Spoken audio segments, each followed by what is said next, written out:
こんにちは、レーシングドライバーの服部直樹です。僕の初のビデオスペシャルということで、今回はですね、僕は今までグループ A ニューツーリングと、培ってきた FF のドライビングテクニックを伝授したいと思います。服部直樹、現在日本人で最も速いドライバーの一人。フォーミュラだけではなく FF 車に乗っても超一流。グループ A 最後の年、93年の全日本ツーリングカー選手権ではシビックでクラスチャンプをゲット。 JTCC に変わった今もホンダチームの中心的存在だ。95年には NSX でルマン24時間に参戦。速いドライバーとしてはもちろん、マシン開発やセッティングでも抜群の力を発揮している。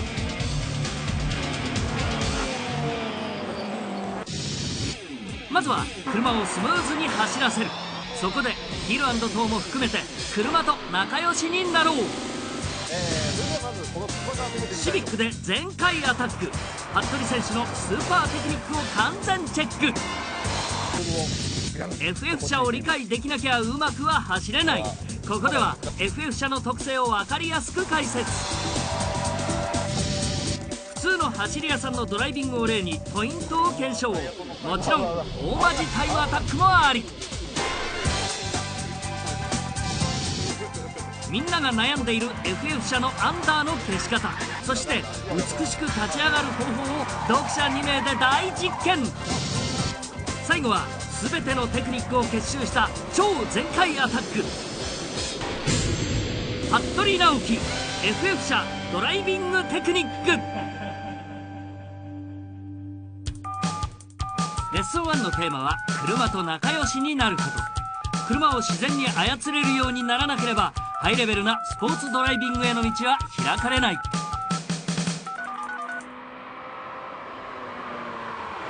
はい、ワインディングをスムーズに走らせるということは基本中の基本ですが、これからやっていくスポーツドライビングの上で一番重要なことです。まず最初は車と仲良くなろうということで、ここワインディングを全開バリバリアタックしてみたいと思います。っていうのは冗談で、まずこのワインディングをスムーズなドライビングをしようということでやってきてます。というわけで、G メーターの代わりにですね、今回はしゃべる G メーターを用意してます。こんにちは、ジーコです。はあということでまあ横にやっぱり女の子、例えば彼女が乗せれば、やっぱり気を使わないといけないですね。その気を使ったドライビングがやっぱりスムーズなドライビングということで、今回 G メーター代わりに彼女に横に乗ってもらいます。さあワインディングでは何を気にして走ればいいのか。で、悪い例としては例えばこういうとこでカーンとブレーキ踏んでこうやって切る人ね。でこう移ってからまたこっちにこうやってよくいるよねこういう人の横にずっと乗ってるにはやっぱり耐えられないもんあるよね。気持ち悪くなっちゃうし、そういう人の車の横には乗りたくないですよね。じゃああゆみちゃん結構アッシーは何人かいて、そういう運転する人もいる？まあでもそういう運転する人は、除名ラフなコーナリングをしていてはアッシー君にさえなれない。さあブレーキングから詳しくチェック。足の裏に神経集中させないとできないことなんですよね。やっぱり最初の動力バンって強く踏んじゃうと、強く踏んじゃうっていうかあまり考えずに踏んじゃうとやっぱりかなりボンってブレーキかかっちゃうんですよね。その辺そう横迷惑だし、決してスムーズじゃないよね。だからその辺ブレーキの動力の入れ方としては、最初の踏み始めのなんていうかこうブレーキちょっと重たくなって踏み始めるとこね。でブレーキのキャリパーがこう当たるか当たらないかっていうか、ローターにねパッドが当たるか当たらないかっていうところをすごく自分の足の神経集中させて最初を踏むと。スムーズなシフトワークもスポーツドライビングの重要なポイント。早く走ろうと思うとどんどん力んじゃって力入っちゃうんですね。で力入れて無理やりコーナーのこういう横地かかりながらもシフトアップしていこうと思うと、こういう立ち上がりなんかでポンって入れる時とかね、例えばこういうとこでブレーキ踏みながらヒールダウン通しながらシフトダウンしながらハンドル切り始めるっていうね、で大体そういう時に力がどんどん入っちゃうし、で体も横に振られちゃってるからね、こういうやつはダメですね。ダメですね。シフトアップダウンミスしうないようにまいシフトをするためにはどうすればいいのか。その手に力を入れないことね。で決して力任せにしないことと、絶対一歩ワンテンポ置いてから入れる。速く走るにやっぱりどんどん速く入れたくなっちゃうんですけど、その辺をちゃんと自分で焦らない。そうで決して力入れないっていうのは一番速く入るなんつうかなコツだからね。あとねダブルクラッチっていうのがあるんですよね。よく聞かれるんだけど乗っててもね、使ってますかなんて。全くその辺は今の車は気にしなくていいと思います。まあ一番問題なのはやっぱり速く走るためにはちゃんとスムーズなヒール&トーができて、あとちゃんとブレーキの動力コントロールができるっていうところね。FF 車を速く走らすテクニックの一つとして、ヒール&トゥーっていうのがあります。まあ皆さん一回は聞いたことある言葉だとは思いますが、まずコーナーの手前で、スムーズにシフトダウンをして、立ち上がりの、美味しいトルクバンド域に持っていく。だから立ち上がりのいい、回転域で立ち上がれるようにシフトダウンをする、っていうのがまあ主な目的なんですけど、はっきり言ってサーキット走行する場合はかなり必要な技術です。これができないと、はっきり言って車いろんなとこ痛めちゃいますので、まずマスターしてほしいテクニックの一つです。まず練習の仕方としましては、最初にまず回転を合わす。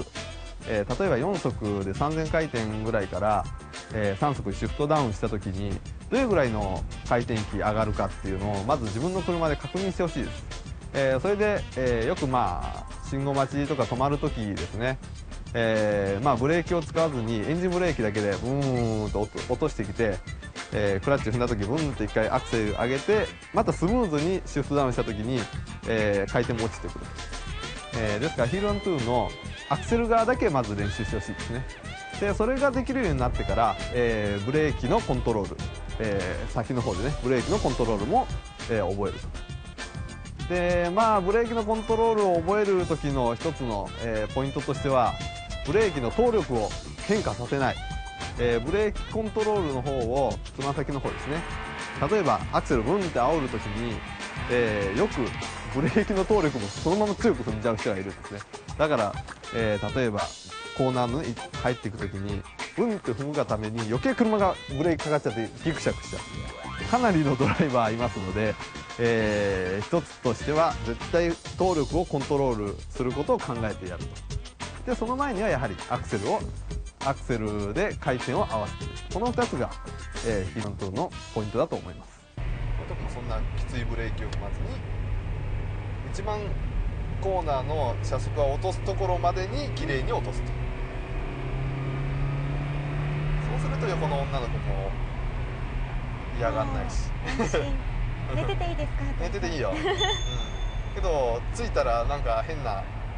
暗い駐車場でこの部屋スムーズなドライビングをマスターすればいろいろ楽しいことが待っているってことかな。スーパーアタック in つくば。服部選手のスーパーテクニックが盗めるスーパーアタック。まずは BM のメインステージである筑波サーキットにやってきた。それではまずこの筑波から攻めてみたいと思います。 FF のいいところを生かし、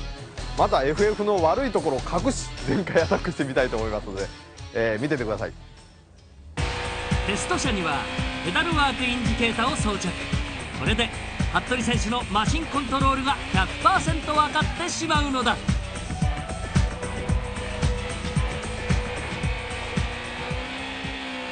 それでは筑波の、攻略っていうか、まあ筑波の攻略というよりも FF 車の攻略ですね、サーキット走行の場合。筑波のワンポイントとしてはやはりこの最終コーナーですね。かなりのハイスピードからの、ブレーキングで、長いコーナーだから旋回ブレーキがかなり必要になりますね。それでやはり FF っていうことで立ち上がりを重点的に考えてクリッピングポイントはやっぱり少し多めに取った方がいいと思います。なぜならやはり立ち上がりどうしてもハンドルを打楽を与えてパワーをかけていくんじゃなくて、できるだけパワーをかけるときにハンドルを戻すっっていうことで、できるだけ立ち上がりのことを考えてステアリングを戻すためにクリッピングポイントは奥にしたいと。あとそうですね、やはりパワーの入れ方ですね。どうしても早く開けれるような気がするんですけど、パワー早くかけちゃうとどうしても立ち上がり最後の縁石ぐらいで一回戻さないといけなくなっちゃいます。それははっきり言ってタイムには全くつながりません。それなら初めにやめといて後を稼ぐと。そうしないと次のストレートにねすごく影響しますので、ね、だからここの、FF のポイントとしては、入り口であまり荷重を大きな移動をさせないこと、それと少しクリッピングポイントを奥にしてアクセルワークをこらえながら我慢してパワーをかけていく。さあタイムアタック、スムーズなドライビング、我慢のアクセルワークが本当に速さにつながるのだろうか。はっちゃんのアクセルワーク、ブレーキコントロールに注目だ。もう一発いきます。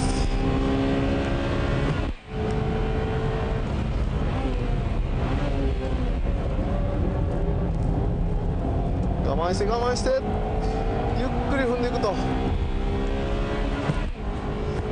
ちょっとリミッター効いちゃった。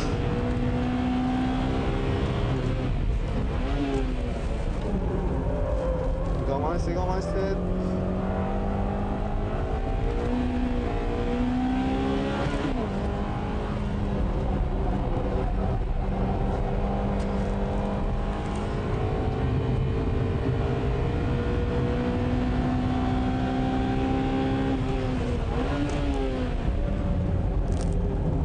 パワーオンをゆっくり徐々に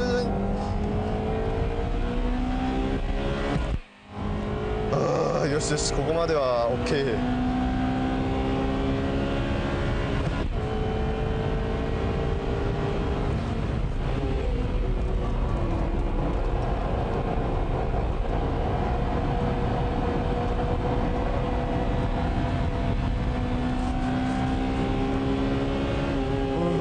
とりあえずはこんなもんかなと。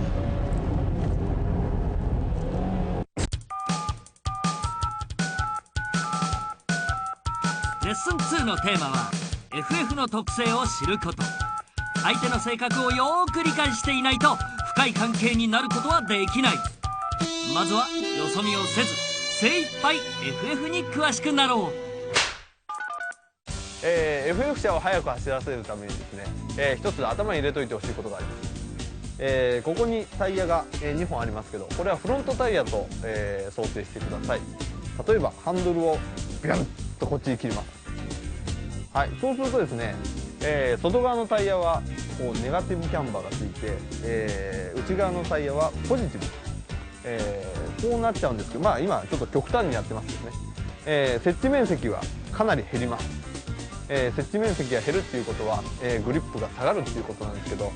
実際車走らせる場合にはですね、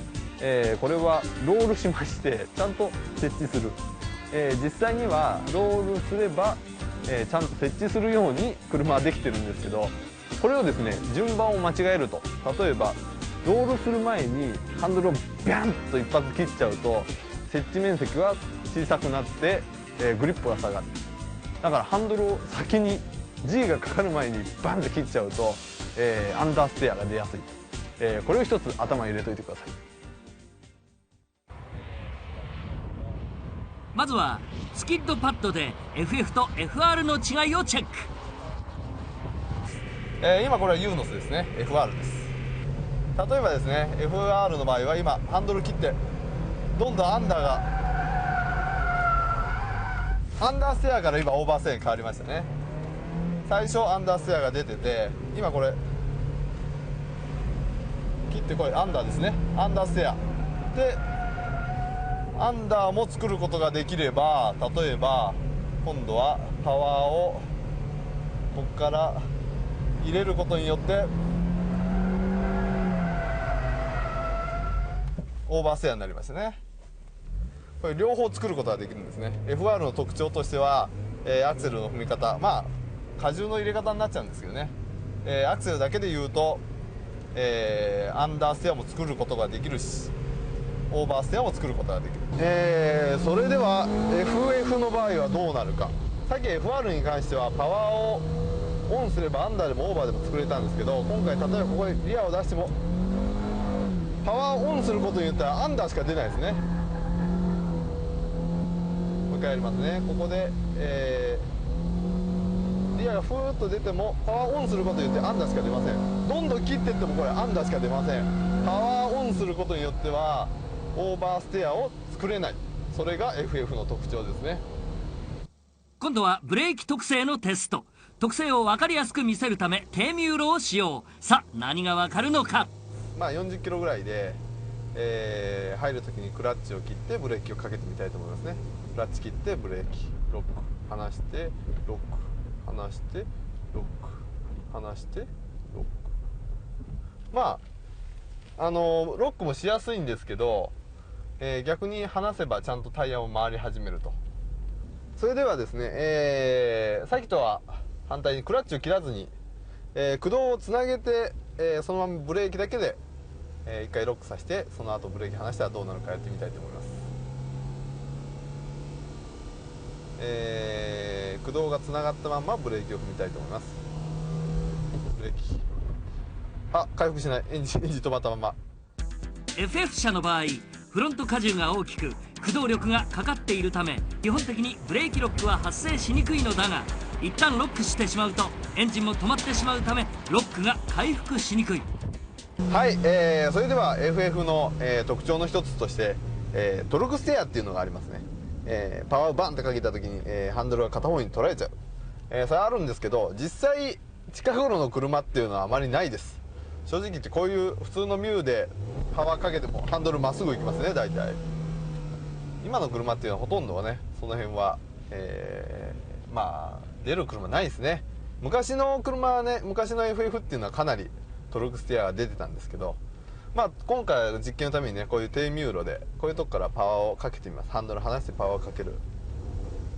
これちょっとね、持ってかれる。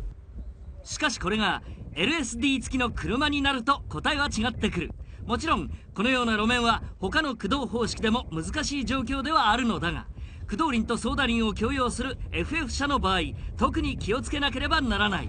先ほど最近の車は出なくなったがって言っちゃったんですが、例えばこのような LSD が入った車、でやるとどうなるかやりたいと思います。ではハンドフリーにしてここからパワーを入れます。手な具合にね、手な具合にやっぱり、こうやって LSD が入ったり、まあ要はチューニングカーですね。チューニングカーはかなりこの辺のトルクステアが出る。だからまあ今はこういう低ミュールを使ってますけど、例えばアンジュレーションでね、右側左側の、ちょっとミューが変わるようなところでかなり出ちゃう場合があります。それはもうデフが入ってれば入っているほどその辺がすごく出ます。これが特徴の一つです。オーバーステアに対する修正の操作も FF と FR とでは違いがある。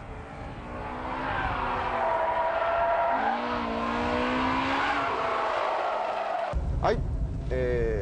それではですね、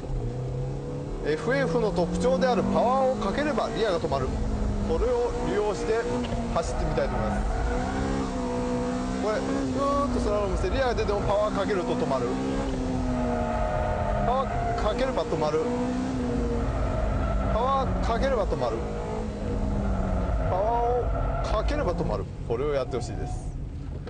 これを見てほしいですね。はい、それでは今度は FR なんですけど、 FR も同じようにスラロームを切ってみますね。まあ FR ももちろんパワーをオンすれば変わるんですけど、かなり神経質にゆっくりやらないとダメっていうか、まあこのようにね、スラロームに関してはパワーオンでいいんですけど、例えばバンとアクセルを入れるっていう具合にですね、アクセルコントロールに関しては、はっきり言って FR の方がシビアです。っていうかスピンをし始めたらね、 FF の方がコントロールは簡単っていうところね、これを利用して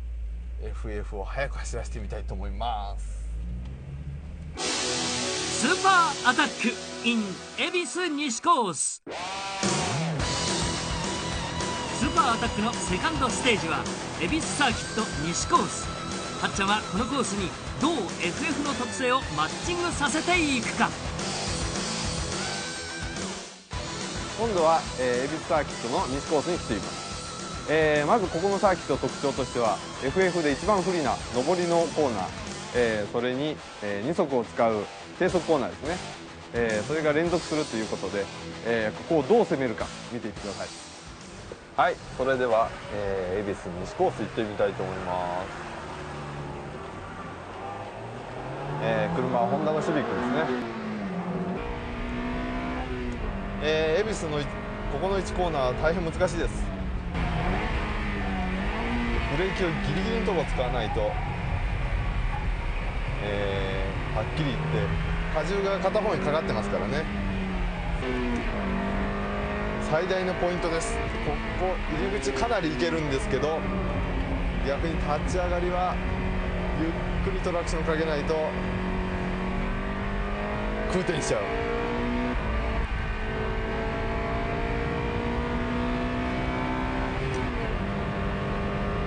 でここのコーナーシフトダウンしながら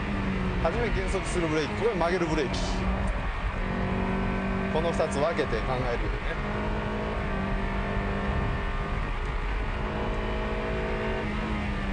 一発強めに踏んどいて後半うまく車が向き変わるようにしといて踏み直すと。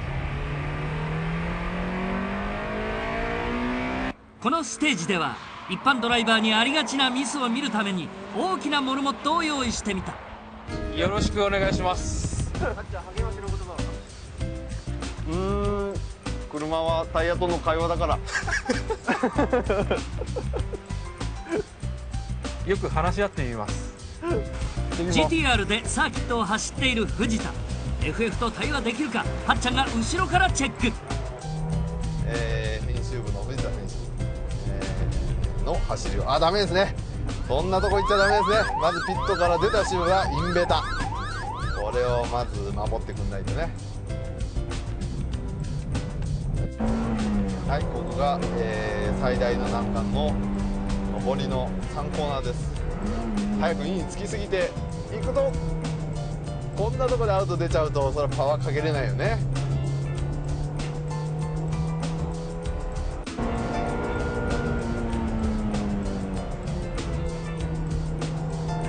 とりあえずね、基本的にラインがダメ自分で車をこじるスタイルを作っちゃってるよね。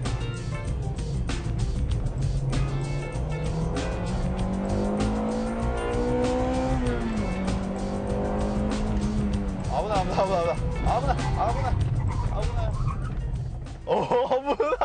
危ない。それでは今藤田選手に走ってもらったんですけど、まあ最終コーナーちょっと置いといて、あそこでちょっと練習するとね、車何台あっても足んないですから、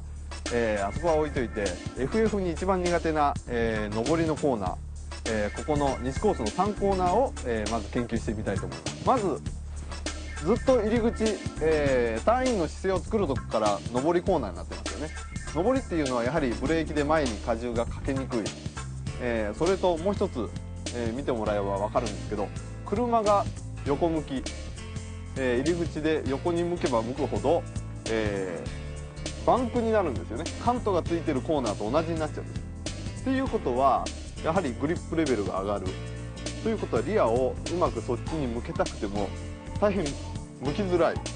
だからいつもよりも少しオーバーアクションで向きを変えてやった方が、立ち上がりの方向に向くんじゃないか。で藤田選手はさっきどうしても入り口イン側から入っちゃうんですよね。イン側から頑張ってクリップを取ろうとするんですけど、もうその頃には、リアの方がかなりグリップレベル、タイヤの運動性能が上がっちゃって、向きが変えれないままそのまま姿勢を取れずに出ちゃう。例えば、クリッピングポイント、だいたい FF、FR 問わずクリッピングポイントは同じなんですけど、その先どうしても FF はパワーかけづらいですね。まあだいたいこの辺がクリッピングポイントで、ここの時に車をどっちに方向を向けてるかっていうのが一番問題になると思うんです。まず藤田選手はどうしても早めにインについてるから、ここではまだ姿勢こっちですね。このまんま車の向きが変わらないまま次ハンドルを切りながらパワーをかける。 FF ではやっぱり最悪のパターンになっちゃうわけですよね。だからいかにここで車の向きを脱出方向、こっちですね、こういう方向にするかっていうのがまずここの第一ポイントだと思います。 FF 車が最も苦手とするタイトな上りコーナー、そしてヘアピンの連続、全開で攻めるはっちゃんのコントロールをチェック。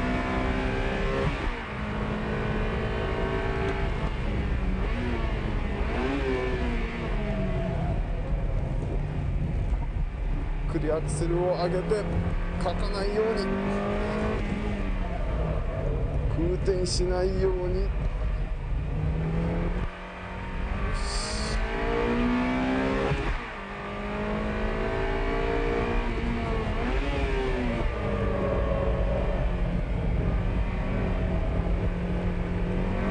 ここもゆっくりタイヤと相談しながら、タイヤと相談しながら、ここはちょいオフ。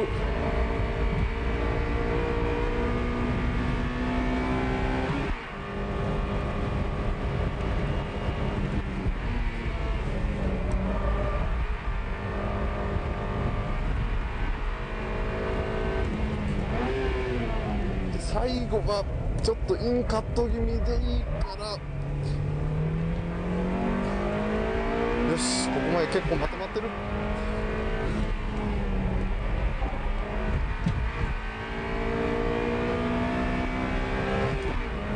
っしゃー。雪がちらつく中で1分14秒台のスーパーラップを記録。レッスン3は FF 車を思い通りに操るための最大の難関、アンダーステア克服テクニックだ。曲がりにくい特性を持った FF 車に快く曲がっていただこうと思うにはやはりそれなりの曲げ方がありますよね。そこでですね、今回は FF 車オーナーの読者の方に、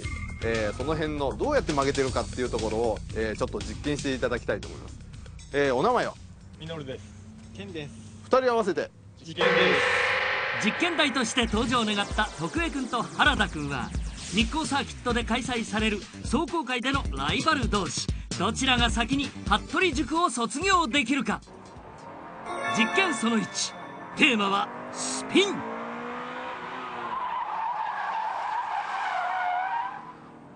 それではスピンさせたいと思います。まず、そのスピンさせるスタートのとこで、リアの動きを研究してほしい。これで、今はもう完璧ブレーキをコントロールするも何も、最初の滑り出しだけ、きっかけ作って、あとはもうブレーキ踏み続けてましたけど、この滑り出しのね、自分のセンサーを働かして、あ、動き出したっていうところを分かってほしいですね。ちょっと緊張してますね大丈夫、その範囲でスピンすりゃいいだけだから。ステアリングとブレーキでスピンさせる。さあ君ならどうやる？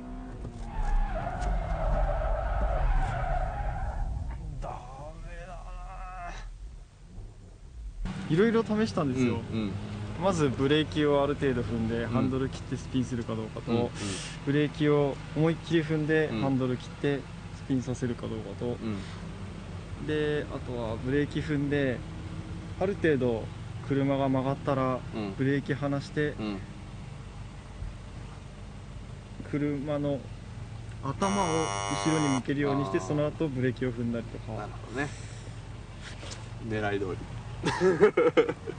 教えがいがある。さあ今度は徳江君、うまくいくかな？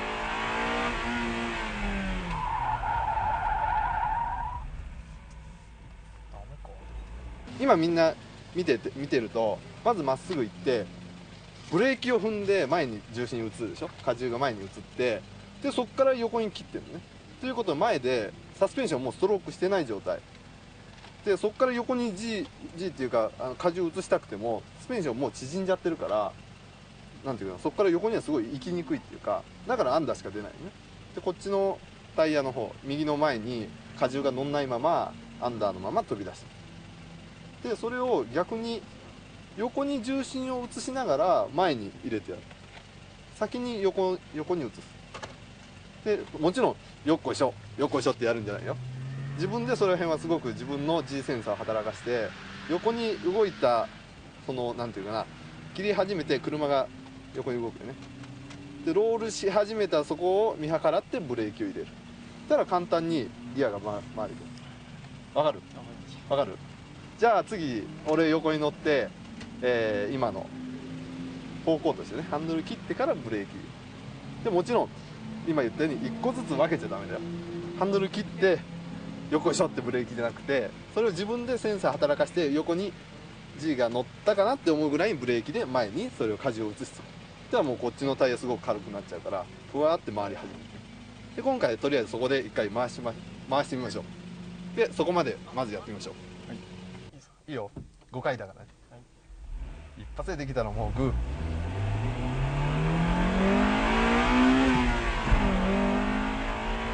でブレーキ。ああけど雰囲気分かった？ちょっとできたじゃん。そうです。最初フッて動くとか、ただ今のはブレーキが強すぎた。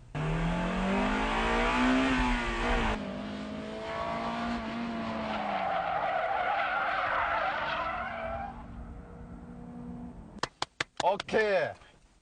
今の感じね。だからブレーキっていうのは決してドンって踏み込まない、はい、ゆっくり回り始めて横軸を感じてからブレーキを乗せる、はい、で今の滑り出す雰囲気分かった？大体、で最初っていうのはやっぱりアンダー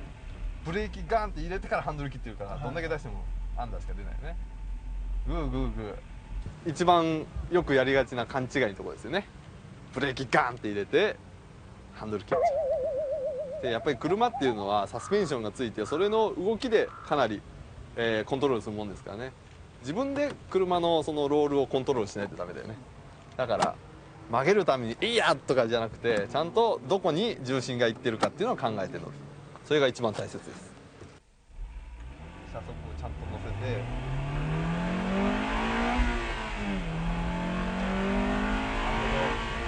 でブレーキ。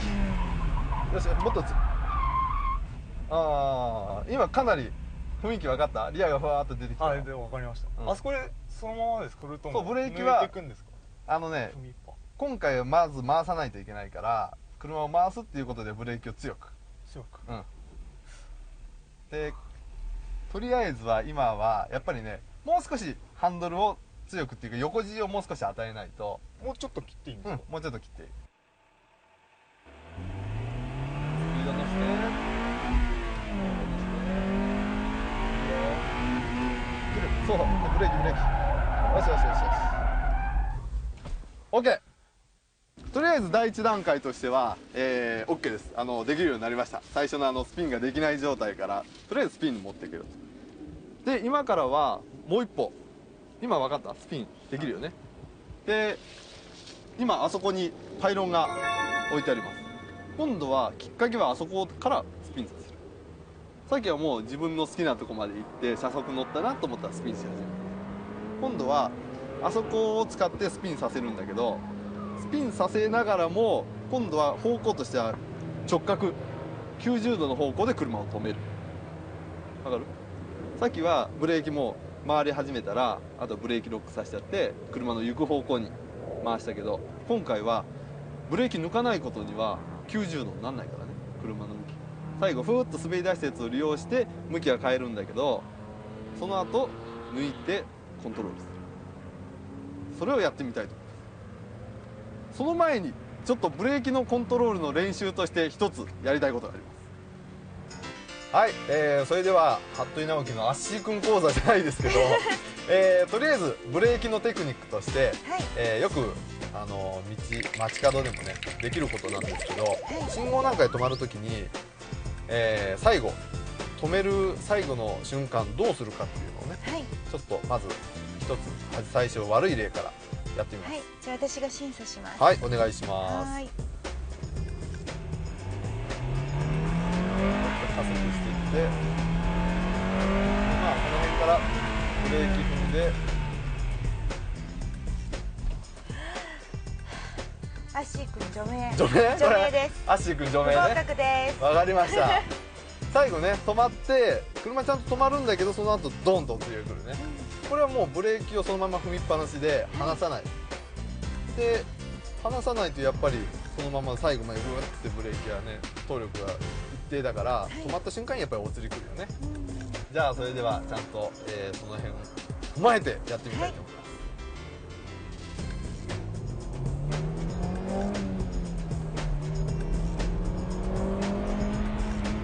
ブレーキかけて、わかる？合格。これならいい？これならいい？全然大丈夫。わかりました。というアッシー君御用達ブレーキがアンダー攻略のポイントになるって本当？その辺なんていうかな、じゅわっと離していく感じがね、さっきやった旋回しながらスピンさせる時のブレーキ、リアを出す時のブレーキにすごい似てるんですよね。でその辺すごくなんていうかな、例えばブレーキ踏みすぎてアンダーになった時に少し離す時がこの時の抜いていくなんていうのスピードとすごい似てるし、逆にもうちょっと踏み直す時もこのなんていうかな、最後にふっと離すぐらいのこの辺のこの通力の感じがすごい似てるんですよ。これはだから信号待ちで止まる時なんかねすごい練習になるから、これ、普段でもできますね。これと旋回ブレーキとね合わせてやってみてください。さあブレーキによるスピンコントロールの実験再開。インジケーターではっちゃんと実験くんたちのブレーキコントロールをよく比較してみよう。服部選手のコーナリング開始時のブレーキ動力に注目。意外に踏み方はソフトだ。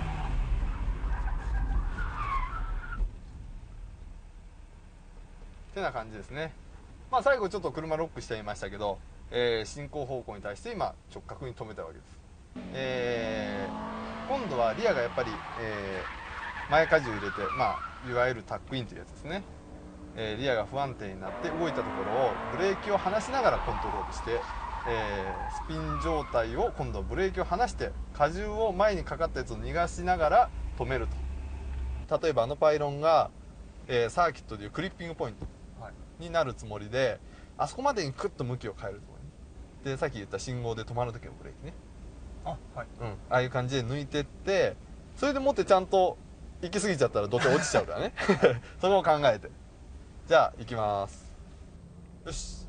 かなりアウトから行った方がいいよ、サーキットだと思って、よし、で今度よし、場所を決めたがためにちょっとアンダー出しちゃいましたよね。でかなり今パイロンから離れちゃったよね。だから実際サーキットでいうとクリッピングポイント取れないまま奥まで行っちゃった。だからもう少し今度は早めに動作しないとね。そこをもう一つやって、で今ちょっとまだ荷重が乗り切らなかったよね。だからアンダー出してタタタと行っちゃう。よし、じゃあ次もう一回、今度はあそこをちゃんとクリップ取ってスピンさせるようなつもりでもう一発、よしやってみよう。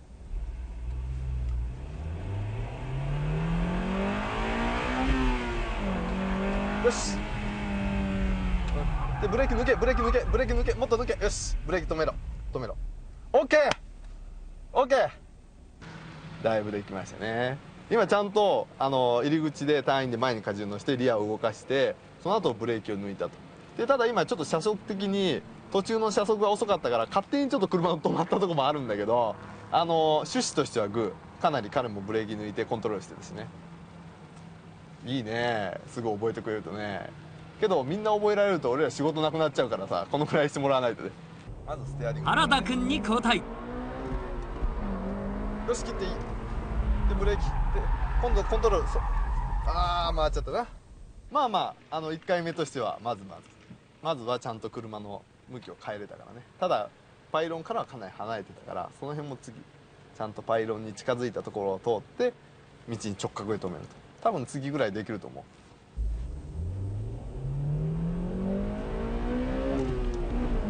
う。よしこの辺切って、ブレーキコントロール、ブレーキコントロール、ブレーキコントロール、よしよしよし、止める止める、よしよし、できたできた。よし、最後はちゃんとあそこでぴったり止めると。ここまでクリアできれば第4段階、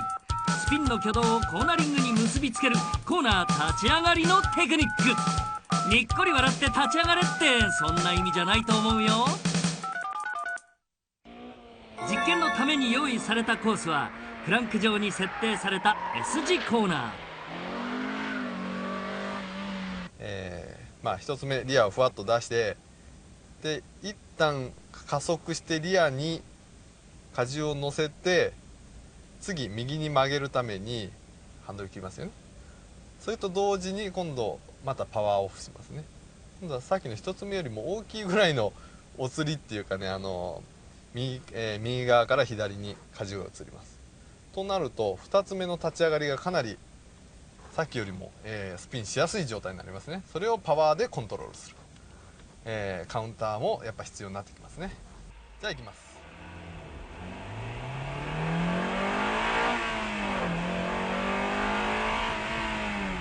で1つ目これでパワーオンしてっていう感じで、抜けていただきたいと思います。原田くんからアタック。こいつは難しそうだぞ。ブレーキこっち入れ。ああ大丈夫大丈夫。感じ分かった？結構良かったよね、方向はね。はい、今かなり雰囲気出てたよね。今一つ目すごい良かったんだけど、今度間を通るっていうことをちょっと一つ目に集中しすぎて忘れてたよね。だから今度一つ目、もちろん今のペースで行ってちゃんと2つ目を見るとすぐ1つ目のクリップをついたらね、その辺をもう一回。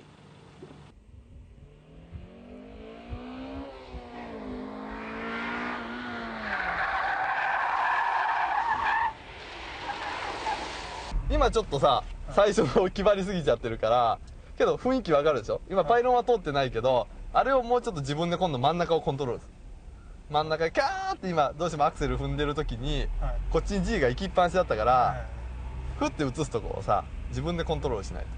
と。あとそれにはもうちょっとちゃんとパイロンに1つ目入る時にもっとパイロンに寄ってからじゃないと、寄って入んないとどうしてもきつくなるから余計にね、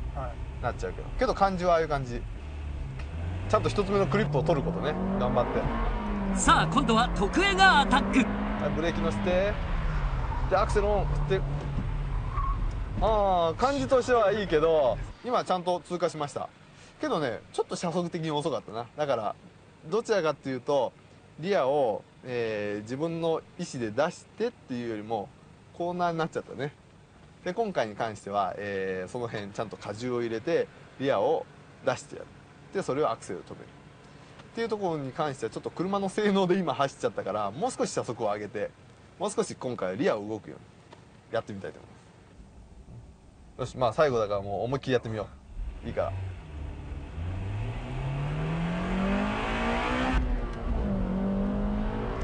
曲げてパワーオンパワーオンで、そうそうそう、いい感じいい感じいい感じいい感じ。今回はですね、車を曲げるためのブレーキ、荷重を前に移動させるところをね中心にやってきたんですけど、サーキットを走行する場合はこれにもう一つ手前にですね車の車速を落とす、要は止めるためのブレーキ、そこも入ってきます。ですから止めるためのブレーキと、今やった曲げるためにブレーキを残しながら入っていく、前に荷重を乗せながら入るっていうのをもっとシンクロさせないといけないわけですね。ですからはっきり言って今よりもっともっと難しくなってくるし複雑になってきます。今回どうでした？今までなんか車に頼ってたっていうか車のせいにしてたっていうかそういう面が多すぎたような気がするんですよね。例えばバネレート変えるとか車高変えるとかそればっかり頼ってたんですけど、今回やって分かったんですけどやっぱりテクニックがまあね必要だな。特にやっぱり FF 曲げにくいからね、その辺まだまだ自分で曲げるコツっていうのはいっぱいあると思うからね。どこでアクセルを踏んでどこでブレーキを踏んで、どれだけ踏んでどれだけ抜いてっていうコントロールの仕方っていうのをちゃんとやんないと曲がってくれないっていうことが分かったんで、でよくありがちなのがね、ブレーキングをまっすぐで終わらせてパワーをかけて入っていく。はっきり言って FF にはもう絶対できないことですよね。けど FF ドライバーかなり多いんですよね。まっすぐでちゃんと落としておいてパワーをかけながらもう最初からアンダー出しながらクリッピングポイントに入っていく。そうじゃなくてやはりブレーキっていうのは止めるためと曲げるためってあるっていうのをね、その辺をちゃんと、わきまえてクリッピングポイントぐらいまではちゃんとブレーキに足を乗せてる。でブレーキを使ってるから遅いかなと思うとそうじゃないんでね、ブレーキを使って速く走る。そこを今回ね一つ覚えて帰ってもらいたいなっていうことでした。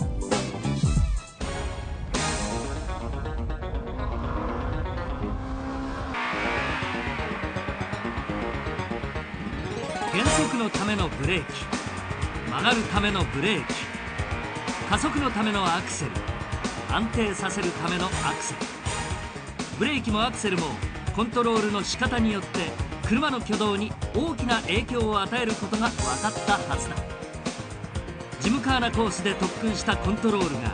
サーキット走行でどのように生かされているか。それは基本建前ではなく前回タイムアタックでも同じことなのか。もう一度服部選手の走りをじっくりチェックしてみてもらいたい。まずはドライビング。ドライビングが決まらなければいくら車に金をかけてもレベルの高い走りの世界に近づくことはできないのだ。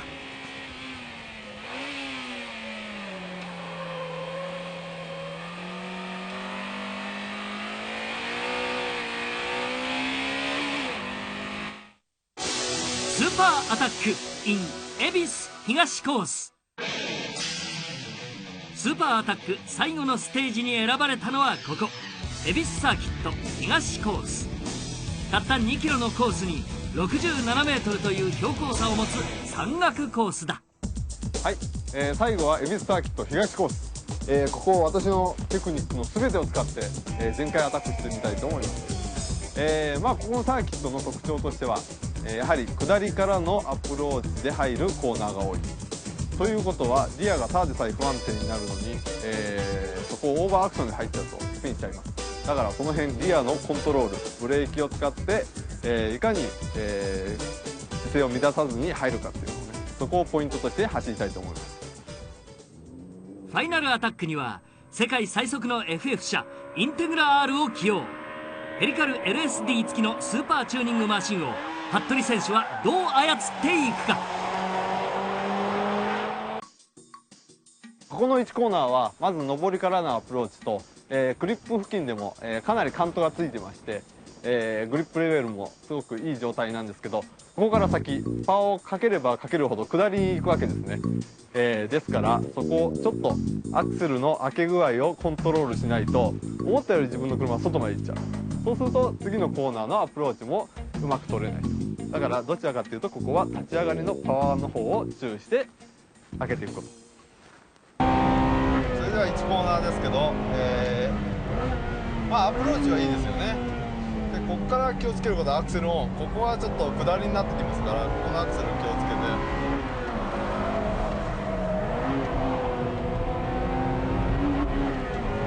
はい、ここは下りの S 字ですね。ここで一番やはり気をつけないといけないことは、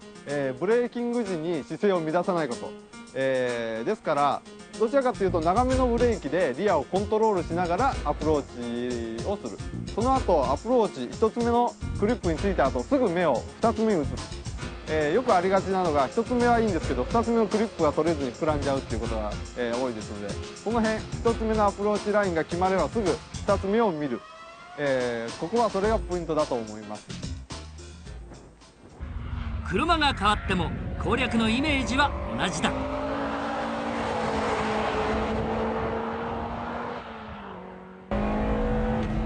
こです。向きを作ってあまり縁石に乗らない。縁石に乗るときは絶対乗る方の足に荷重がかかってないように。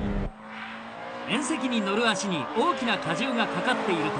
挙動が乱れるばかりか、サスペンションやボディがダメージを受けてしまう可能性も大きい。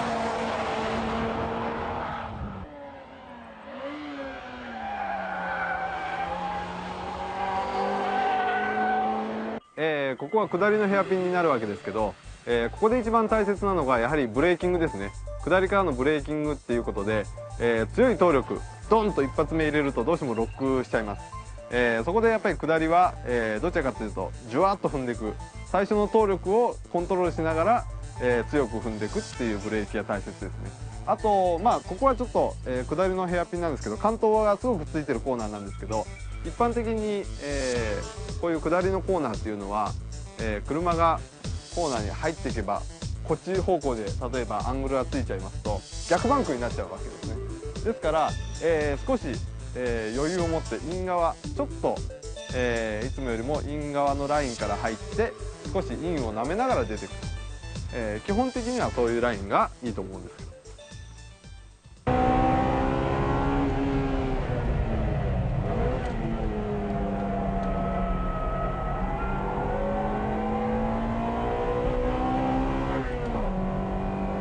今のはもう入り口でリアが出そうになったからちょっとブレーキをもう早めに離して、できるだけ荷重が前に入りすぎないようにコントロールをしたという感じですね。次はここブレーキングポイントはちょっと上りですのでね、結構奥まで行けるんですけど、あとはまあ基本的には、基本に忠実なコーナーですね。ここはまあ、いいとして、次ここは問題の複合です。僕は一番ここのサーキットで一番難関だと思うのがここのコーナー、下りの高速複合コーナーですね。僕はここは、4速から3速にシフトダウンして1つ目を入る。4速のまま入っちゃうとかなり挙動が不安定になりますからね。まあ1つ目はいいです。ただここの2つ目のブレーキング、ここのコーナーに関してのアプローチ、これはもうはっきり言って一番難しいところだと思います。横に G がかかっているところから、もう一つ止めるブレーキングを入れないといけない。さっきの下りのブレーキングよりももっと慎重にブレーキを踏まないとすぐタイヤがロックしちゃいますね。で特に FF っていうのは、一発ロックしちゃうとエンジンまで止まっちゃいますから、またグリップが回復するまでにはすごく時間かかります。だいたいここで一発ロックさせちゃいますと多分飛び出しちゃいます。そこで、さっきよりももっと慎重にブレーキングを開始して、なおかつ下りですからね、かなり車速も乗ってます。ここではもう一つ今僕がシフトダウンして、2速で走りたいと思うんですけど、3速からシフトダウンもしなくちゃいけない。それでもってちゃんと止めながら荷重を乗せて曲げるためのブレーキングもしないといけない。はっきり言ってここはもう自分のやってきた全てを集中させてセンサーをもう一点に集めてここ走らないとうまく走れないコーナーです。さあ全開アタック。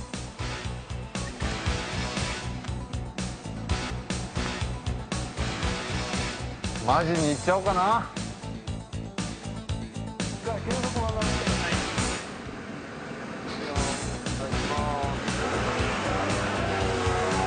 数時間前から降り出した雪で路面状況は悪化。服部直樹のスーパーコントロールを見るためには絶好のステージが用意されたと言えよう。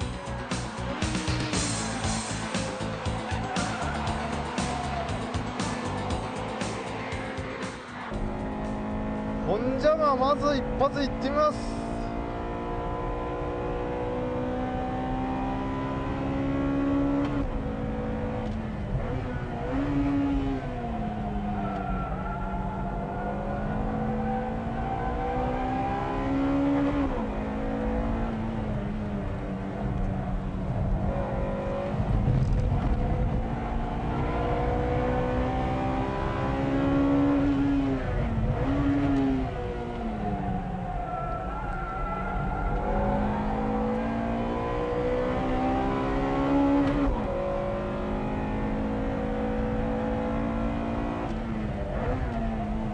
綺麗に回ってくれ。よっしゃー。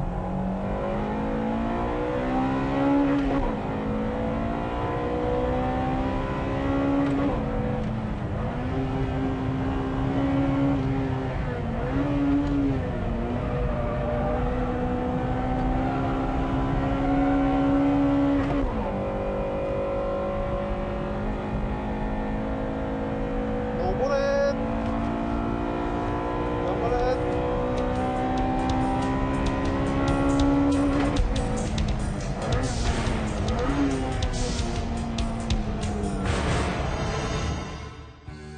皆さんいかがだったでしょうか。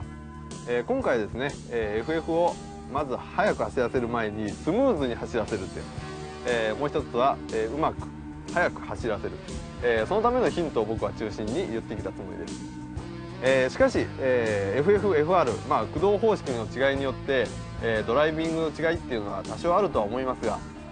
僕はそのどちらかっていうと前半ですね、ブレーキの使い方、そこを、ドライビングするための中心として考えています。今まで FF だから曲がんなかったからっていうね、そういうドライバー多いと思いますが、そのブレーキの使い方一つによって本当に FF だからっていうのは全くなくなると思います。ですからこのビデオを見て、何か一つ速く走らせるためのコツ、ヒントを本当に一つでも掴んでもらえればなと僕はすごく思います。まあこのビデオを1回見ただけじゃはっきり言って速く走れるようにはならないと思います。何度も繰り返してみてください。絶対何か一つでも分かると思います。FF ドライバーの諸君頑張ってね。